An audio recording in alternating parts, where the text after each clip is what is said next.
meu Senhor, sábio dos sábios, Pai de toda a criação, põe a doçura em meus lábios e a fé no meu coração. Sol de amor que me conduz na vida em que me agasalho, enche meus olhos de luz e as minhas mãos de trabalho. Dai-me força no caminho para lutar e vencer, transformando todo espinho em flores no meu dever.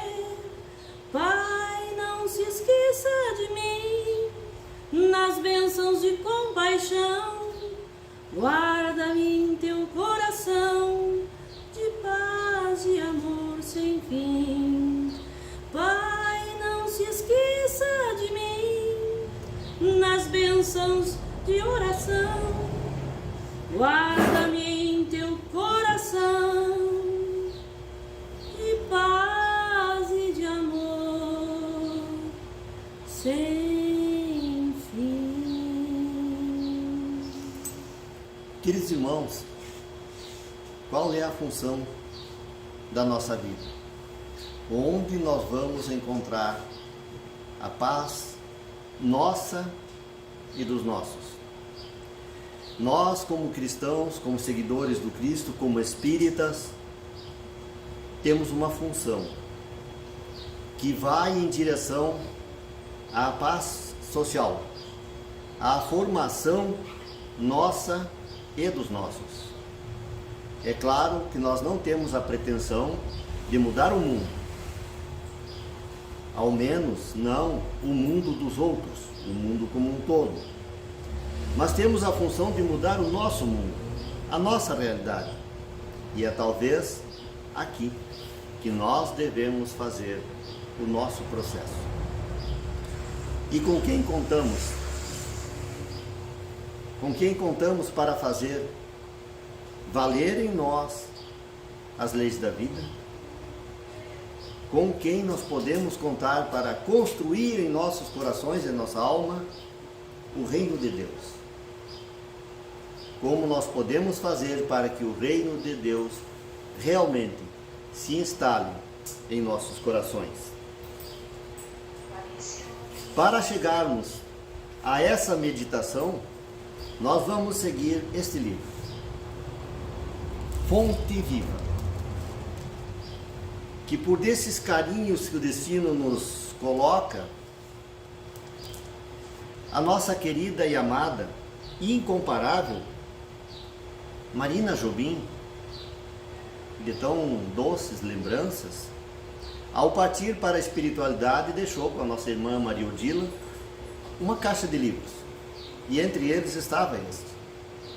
E a nossa querida irmã, dado o seu extremo carinho, esse generoso coração, pensou que talvez devesse destiná-lo para nós. E quando recebemos, nós depositamos nele todo o amor e toda a consideração que tínhamos à Dona Marina, que reservamos para a nossa Maria Odila, e reverenciamos uma obra de 1945 da nossa Federação Espírita Brasileira, Fonte Viva, de Emmanuel, onde nós vamos encontrar este texto: Cristo e nós. Qual é a função do Cristo no nosso mundo? Qual é a nossa função diante do Cristo? Diante daquilo que o Cristo espera de nós.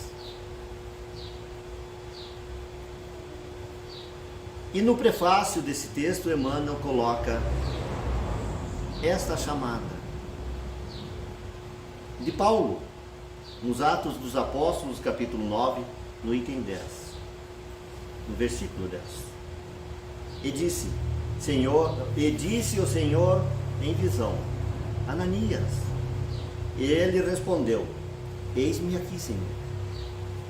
E aqui começam as nossas observações. Vejam que se estampa de uma forma inequívoca um fenômeno mediúnico de várias facetas. que merecem a nossa atenção, dada a sua profundidade. Consideremos que, quando Paulo andou em direção a Damasco, na caça de Ananias, porque já havia acontecido o apedrejamento de Estevão, e ele, com uma carta do Sinédrio, o autorizando, ia a Damasco, onde sofreu aquele encontro com Jesus. E após isso, nos descreve os evangelhos, nos descreve os Atos dos Apóstolos, e disse-lhe o Senhor em visão. O Senhor Jesus, que já havia partido para a espiritualidade, já havia, por assim dizer, dispensado o corpo orgânico, material. Portanto, já estava na espiritualidade. O que caracteriza, portanto, um fenômeno mediúnico de fala e de visão. Porque disse-lhe, através da fala, e disse-lhe o Senhor em visão. Ananias visualizou Jesus. É um fenômeno mediúnico. E disse, Ananias, chamando-o, exatamente aquele ao qual Paulo se destinava a Damasco para caçar, para prendê-lo e talvez dilapidá-lo, lapidá-lo da mesma forma que fez com Estevão. E Ananias, que sabia que Paulo vinha ao seu encontro, à sua caça, apresenta-se simplesmente e diz-me, eis-me aqui, Senhor. Não se escondeu. Colocou-se à disposição do Senhor. Não fugiu. Por quê? Porque confiava naquele que o guiava. E sabia que esse encontro era inevitável. O encontro com Paulo. Ele colocou-se e disse, eis-me aqui, Senhor.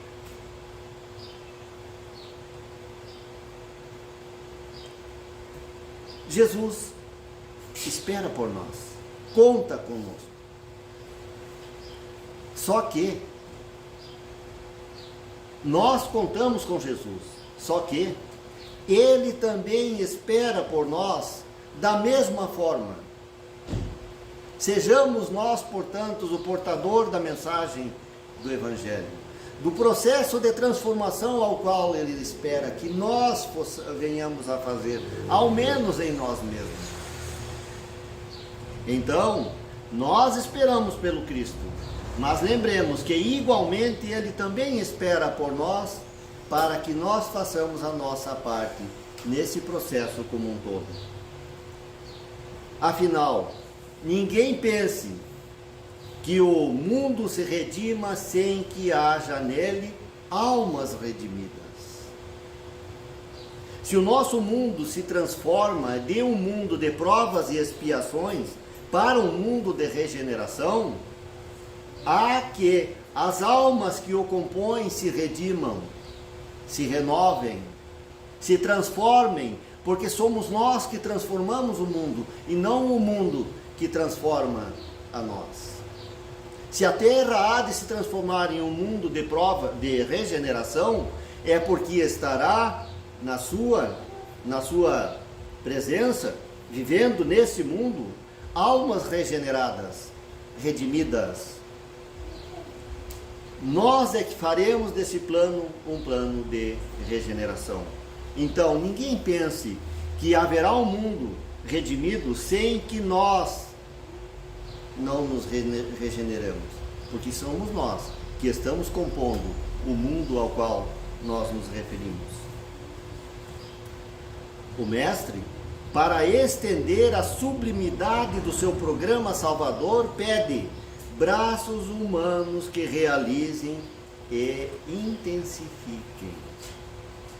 Ele espera por nós, que nós estendamos as nossas mãos, que nós façamos a nossa parte, em primeiro lugar, a nossa transformação, a nossa regeneração, a nossa renovação, para que assim, influenciando o meio em que estamos inseridos, ao nos transformarmos para seres melhores, e o bem atrai, o bem é cativante, o bem se impõe, queiramos ou não, e assim redimidos, regenerados. Influenciaremos aqueles que convivem conosco espiritualmente ou encarnados. Sentirão a força do amor, da presença da palavra divina, da regeneração, e terão a mesma vontade, o mesmo impulso de procurarem isso que está fazendo tão bem. Por que não para mim também? Só que nós temos que fazer a nossa parte, nós temos que agir, nós temos que tomar a decisão. O impulso primeiro é nosso, que é a decisão de regenerar-se, de redimir-se, de fazer-se melhor. O estudo da doutrina, a presença nas palestras, o passe espírita, são reforços que nos emanam, que nos dão luz, que nos dão caminhos, que nos dão entendimento para que nós venhamos assim a ter elemento suficiente para a nossa transformação. Não acontecem milagres. Nós não somos frutos do milagre. Nós somos fruto do nosso esforço, da nossa dedicação, da nossa aplicação, daquilo que realmente importa, primeiro em nós. Porque nós nos transformarmos, nós transformamos os outros. Ao menos influenciamos as suas vontades, fazendo-os quererem para si aquilo que está fazendo tão bem. E quando nós vamos prosperando, eu não gosto muito da palavra prosperando, porque nos leva para a teoria da prosperidade, e que alguns irmãos nossos confundem um pouco essa prosperidade. Prestemos mais atenção em o que nós precisamos prosperar. Não é no mundo, nas coisas da vida. Em uma outra área que está guardada no coração, na alma de cada indivíduo. Aqui sim aplica-se a teoria da prosperidade, da evolução, do melhorar-se. Então o mestre, para estender a sublimidade do seu programa salvador, conta com braços humanos que realizem e intensifiquem esse processo que já é tardio. Para nós, ao menos, já é tardio. Já estamos atrasados, já precisamos dar forçosamente mais alguns passos nesse destino. Começou o seu apostolado com Pedro e André, apenas 2. Mas chamou-os para que eles também, como humanos, como nós, participassem também desse processo. E formando em seguida uma assembleia de 12 companheiros. Ele era o 13º. E eu não sei por que nós nos apegamos a números. Ele pegou 12 por quê? Porque ele era o 13º? Não. Porque eram os que dispunham naquele momento, naquela comunidade, naquele ambiente. Eram aqueles que se dispuseram a aceitar e a vergar a serviço e porem-se a trabalhar. Mas daqueles 2 que se transformou em 12 e que depois eram 70, eram 700 e hoje são milhões, não interessa o número. É aqueles que se dispõem em transformarem-se. É aqueles que se dispõem a trabalhar por si e pelos seus, para estender a sublimidade do seu programa. Então, formou uma assembleia de 12 para atacar o serviço da regeneração planetária. Mas olhem aqui que já começam a integrar então esse processo, nós os humanos, nós os convivas, que estamos aqui e que participamos dessa comunidade que precisa transformar-se, dessa humanidade que precisa transformar-se. E desde o primeiro dia da Boa Nova, convida incessantemente e apela aos nossos corações. Convida, insiste, apela aos nossos corações, junto às nossas almas, para que se convertam em instrumentos da sua divina vontade. Porque o programa dele era divino. era o processo de transformação das almas. Vejam que a regeneração planetária começou lá com ele, ou talvez ainda antes, mas lá com ele já era o processo de regeneração, de transformação do nosso mundo de provas e expiações em mundo de regeneração. Nada se transforma assim de abrupto, e se ilude em nós, os espíritas, que esperamos que de repente a Terra se transforme em um mundo de regeneração. Enquanto, na verdade, Jesus espera que nós nos transformemos, que nós nos façamos melhores. E então atendamos ao convite e ao chamado insistente e apelativo, junto às nossas almas, para que nos convertamos em discípulos da Boa Nova, dando-nos a perceber que a redenção procede do alto, vem da espiritualidade, vem do mundo maior, mas que não se concretizará entre as criaturas, entre nós, sem a colaboração ativa dos corações de boa vontade. Nós precisamos que aqueles que têm a boa vontade hajam, deixem de ser tão tímidos e hajam. Convertam-se e hajam na Boa Nova, para que essa mensagem esteja realmente ao alcance e compreensível para todos. Então, Jesus espera que nós façamos a nossa parte para concretizar entre nós a nossa colaboração e com a nossa colaboração dos nossos corações de boa vontade. E quando ele faz essa assertiva, Emmanuel nos coloca desta forma, que se concretizará entre as criaturas, não se concretizará sem a colaboração ativa dos corações de boa vontade, ele se refere a nós, não aos grandes discípulos da humanidade que vão fazer as suas grandes missões, não, a nós, no nosso meio, com aqueles que nos ouvem, cada um na sua grandeza. Divaldo fala ao mundo, Haroldo Dutra Dias fala para o Brasil inteiro, fala para o mundo. Mas nós vamos falar para a Cruz Alta, nós vamos falar para a comunidade que compõe a Casa Espírita Mãos Unidas, nós vamos falar para aqueles que estão no nosso lar, cada um na sua grandeza, ou na sua pequenez que seja, mas sejamos corações de boa vontade para que resplandeça a luz do Senhor lá no pequeno núcleo onde nós estamos inseridos. Esses são os corações de boa vontade. Quando formos almas grandiosas e pudermos alcançar o Brasil inteiro ou o mundo, será outra realidade. Mas agora é a nossa realidade. É aqui, é agora, é com nós.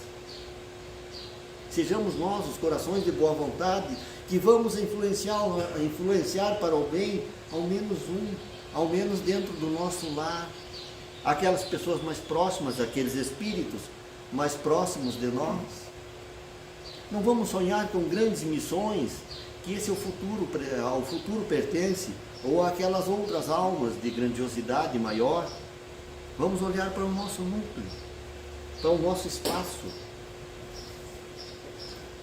Ainda mesmo quando surge pessoalmente, buscando alguém para a sua lavoura de luz, qual aconteceu com Paulo, antes Saulo, o mestre não dispensa a colaboração, a cooperação dos servidores encarnados. Jamais dispensou, e tanto que trouxe Paulo, ou acham que ele foi simplesmente para Damasco por determinação própria. Não, ele foi levado para Damasco, porque Jesus o esperava no caminho. Mas contava com Paulo, chamou-o, Paulo, por que me persegues? Fazendo com que ele tivesse esse mergulho inevitável, abrupto, para dentro de si mesmo e percebesse, enxergasse a sua realidade de uma forma mais completa e fizesse essa profunda renovação que ele fez. E que serve-nos de exemplo até hoje. Dada a grandiosidade da sua transformação, que não se fez naquele momento, se fez através das suas encarnações, das encarnações que ele já vinha trazendo. Foi construindo a grandiosidade do seu espírito para que suportasse aquele momento e fizesse essa transformação, porque ninguém se transforma no que não tem de elementos próprios. Portanto, ele tinha em si os elementos, precisava apenas acordar para eles. E então, Jesus não dispensa a colaboração dos encarnados para a redenção do nosso mundo, o mundo dos encarnados. Depois de visitar o doutor de Tarso, diretamente em pessoa, procura Ananias. E Ananias recebe a missão, mesmo sabendo que Paulo vinha ao seu encontro, à caça dele próprio, e ele não se escondeu, ele se apresentou: eis-me aqui, Senhor. Eu estou pronto, como nós diríamos, para o que der e vier. Mas ele estava pronto para a sua nova missão, que era receber Paulo, que vinha caçá-lo, para fazer nele a cura dos males, mais da alma do que das vistas humanas. Porque no momento que ele se transformou intimamente, que a sua alma se regenerou, ele passou a ver de novo. Não houve uma cura milagrosa, foi um livrar-se dos pesos que ele trazia na alma, e de repente a visão se restabeleceu nas mãos de Ananias, que sabia que ele viria, que o esperava. E Jesus chama exatamente este, ao qual Paulo caçaria, para fazer o processo de regeneração. E vejam, Ananias não titubeou: eis-me aqui, Senhor, estou pronto para a minha missão. Ananias é daqueles espíritos da mesma estirpe de Paulo, de Estevão. Era grandioso, já tinha o seu nome escrito na história daquele povo, pelo seu trabalho de amor e de caridade. Ele não pensou duas vezes, apresentou o seu trabalho, mesmo sabendo do risco que corria. Porque, embora Jesus trazia a ele, Paulo de Tarso, as decisões íntimas de Paulo eram de Paulo, de Saulo. Poderia sim, não era tão certo assim que ele renovaria a sua cabeça, mas Ananias não duvidou: eis-me aqui, Senhor, estou pronto para o trabalho.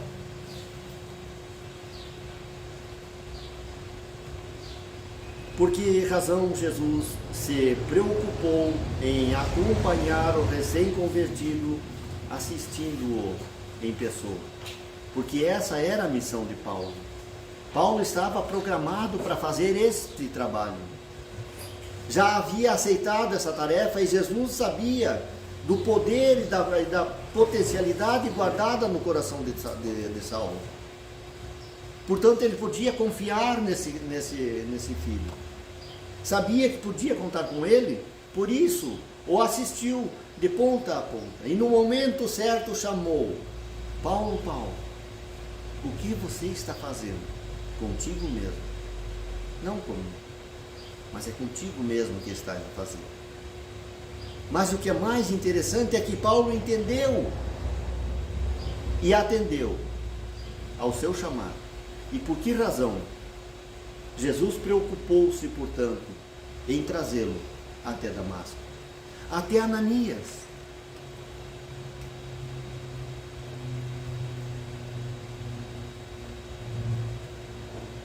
É que, se a humanidade não pode iluminar-se e progredir sem o Cristo não dispensa os homens da obra de soerguimento e de sublimação do mundo. Deus não nos dispensa. Aliás, espera que nós, cada um na sua grandeza, no seu espaço de ação, no seu alcance, faça a sua parte, de autoiluminação ao menos. Um poste, quando a sua luz está desligada, ele também está no escuro. Mas no momento que você acender essa luz, ele clareia o meio em que está inserido. E assim temos que ser nós. Nos iluminar para que a nossa luz clareie os caminhos daqueles que caminham conosco. Olhem para essas chamadas de Jesus, se não são convocações aos nossos corações. Ide e pregai a boa nova. É necessário que essa mensagem vá ao alcance de todos os corações, mesmo dos gentios. Não é impor a mensagem, é declará-la de modos que seja ao alcance de todos, mesmo daqueles que não queiram ouvir ou que se dispensem do compromisso, mas está lá, ao alcance daquele que precisa. Eis que vos mando a pregar a boa nova, a anunciar o Evangelho de Jesus, a anunciar a boa nova. O processo de regeneração precisa ser esclarecido, precisa ser dito e levado ao alcance de todos, para que aqueles que já estão prontos possam começar a sua caminhada, a sua regeneração. Resplandeça a vossa luz diante dos homens, mas para isso nós temos que acendê-la em nossas almas. E quando a nossa alma estiver iluminada, com certeza algum ou alguns que convivem conosco se sentem atraídos por essa luz. Brilhe, por mínimo que seja, a vossa luz. Se é uma lâmpada de 15, que seja. Se é uma lâmpada de 100, que seja. Se é um farol iluminador de caminhos, melhor ainda. Mas brilhe a vossa luz, para que os homens a vejam e glorifiquem o Senhor. Porque a seara é muito grande, mas são tão poucos os que se propõem a trabalhar, a fazer com que a mensagem chegue ao alcance de todos. Precisamos de mais corações de boa vontade, de mais seres determinados, que falem, que vibrem, que demonstrem, muito mais do que falar, demonstrar nas suas atitudes, porque é isso que convence. Nós damos o conceito, através da teoria, mas precisamos exemplificar para convencer. Porque uma coisa é saber, e saber todos nós sabemos. Basta citar qualquer um versículo do Evangelho aqui agora, e todos nós, se não a grande maioria, nos lembraremos da sequência de todo ele, onde está inserido o que ele significa. Mas conscientizar-se é um outro processo, um pouco mais profundo, e é lá que nós precisamos chegar. Então, brilhe a nossa luz, porque a seara é grande, mas os ceareiros ainda são muito poucos. Semelhantes afirmativas do Senhor provam a importância que ele atribuía à contribuição humana. Todas aquelas assertivas referem-se a isso, a essa certeza da necessidade da nossa participação na divulgação da Boa Nova. Amemos e trabalhemos, purificando e servindo, sempre. Amar ao próximo e a tudo. Amar. Quando nós falamos amar ao próximo, mas parece que nós estamos reduzindo o conceito a uma visão. Vamos aumentar essa visão e dizer amar, nós precisamos amar. Amar indistintamente, sem olhos, sem objetivos, com grandiosidade, com amplitude, amor acima de tudo e em tudo. E trabalhemos para que isso não amorteça-se em nossas almas e fique trancado em nossos corações, porque o trabalho é o exercício de levar esse amor ao alcance de tudo e de todos, onde ele precisa estar, purificando e servindo sempre, purificando-se e servindo sempre. Onde estiver um seguidor do Evangelho, aí se encontra um mensageiro do amigo celeste para a obra incessante do bem. Onde estiver, por menor que seja, um servidor do Evangelho, seguidor do Evangelho, e todos nós o somos, porque senão não estaríamos aqui aprendendo uma lição do Evangelho, ouvindo ou falando de uma missão do Evangelho, uma lição do Evangelho. Todos nós somos, de alguma forma, seguidores do Evangelho, mas façamos mais do que isso. Façamos com que essa obra se intensifique no bem. Porque ensinar as pessoas a pensarem, a chegarem a conclusões, a sentimentalizarem-se no sentido do bem, e esse é o trabalho urgente que precisa ser intensificado urgentemente.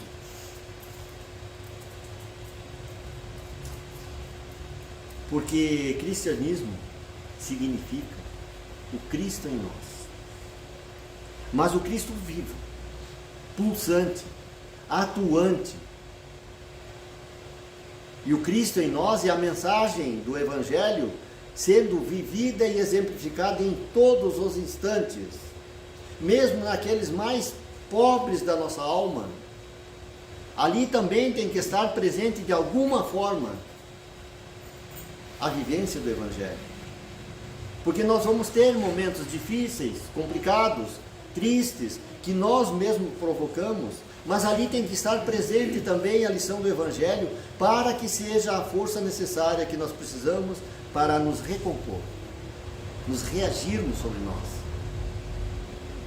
Porque os grandes momentos de exemplificação estão guardados ainda para o nosso futuro.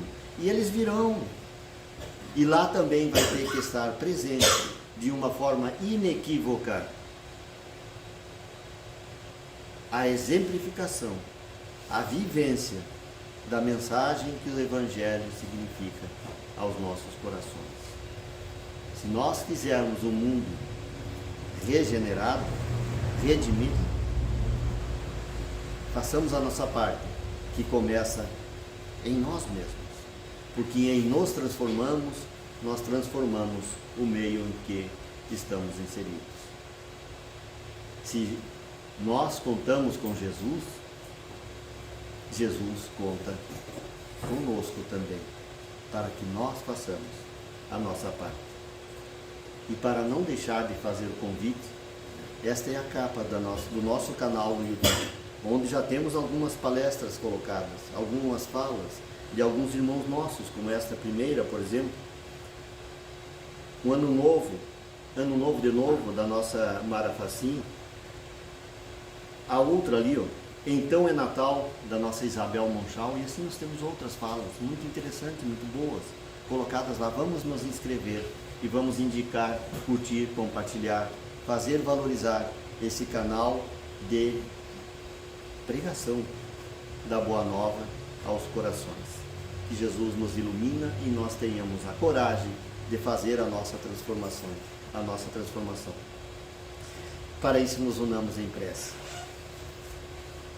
Mentalizemos a presença amiga do nosso querido Mestre Jesus junto a nós. Peçamos aos bons espíritos, nossos mentores amigos, que venham até nós. Ilumine os nossos corações, nos fortalecendo nas nossas decisões, nas nossas determinações, nas nossas buscas de transformação da nossa vida. Ó Mestre, ilumina esse nosso ambiente de paz e de luz. Ilumina os nossos corações de força, de fé e esperança. Esta mesma energia queremos irradiar aos nossos lares, aos que nos convivem conosco em nossos lares, encarnados e desencarnados, aos nossos vizinhos, indistintamente, todos recebam nesse momento vibrações de paz, de luz, de bênçãos espirituais. Queremos levar às casas de assistência, aos hospitais, aos presídios, às praças onde irmãos nossos, em desalinho, em desconforto, sem esperança, sem confiança, nós possamos ser porta-vozes da mensagem de luz e esperança a esses corações. Que a tua luz, querido Mestre, alcance a todos eles, hoje e sempre. Pedimos pela nossa casa espírita, que seja inspirada, que seja iluminada, para que possa cumprir com a sua missão de levar a boa nova a todos os corações. Que a paz de Jesus esteja conosco em nossos corações, hoje e sempre. Que assim seja. Graças a Deus.